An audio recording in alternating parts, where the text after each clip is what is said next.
Retired General Michael Flynn has seen the face of radical Islam up close. I will tell you, strategically, they are very savvy, they're very cunning, and they have the willingness to win. General Flynn was President Obama's top man at the Defense Intelligence Agency.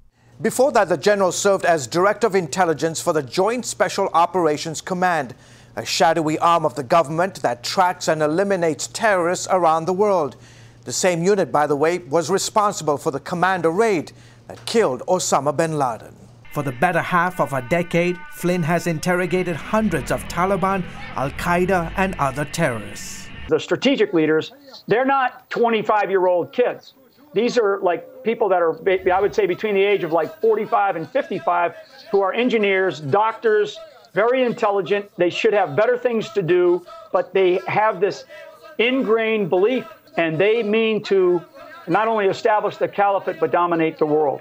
He says the Paris attacks serve as a reminder that the threat is unlikely to fade, and the sooner we understand that, the better.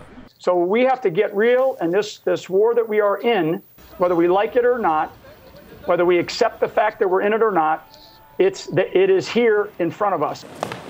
On Monday, President Obama called the terror attacks in Paris a setback in the fight against ISIS, but is unwilling to send troops to Syria. It is not just my view, but the view of my closest military and civilian advisors, that would be a mistake.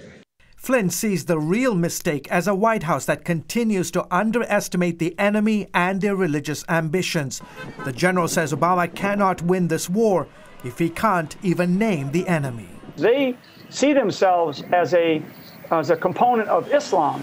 This is a political ideology based on a religion. And we lost World War II to the Nazis. We'd be praying at the altar of Nazism today. Flynn believes it's time the president and the world wake up, because what happened in Paris is the new norm, and we will see more of it. This administration and the people that are around the president are poorly advising him on the kinds of things that we are facing, the type of enemy that we are facing. In August 2014, Flynn was forced out of his job at the Defense Intelligence Agency for, among other things, his position that the Islamic terrorist threat was growing around the world and not receding like the administration wanted the public to believe. And sadly, when the president says something, everybody else that's in our government has to sort of toe the line. Otherwise, you've got to leave the government, because if you can't toe the line, you're out. And you're looking at a guy that's out. A registered Democrat, Flynn worries the Paris attacks are only fueling ISIS's recruiting and funding operations. In under 3 weeks, General, ISIS has managed to blow up a Russian airliner, send suicide bombers into Lebanon, Baghdad, and now Paris. What does that tell you about their ambitions outside of Syria and Iraq?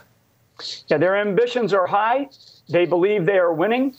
They are recruiting every time they do these operations. 4 years ago, the Islamic State did not exist.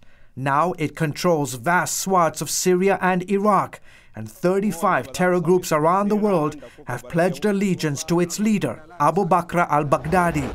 Flynn says we owe it to future generations to put a stop to this evil.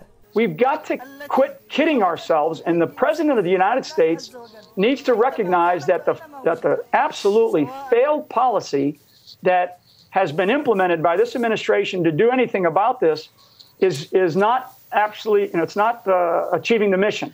George Thomas, CBN News.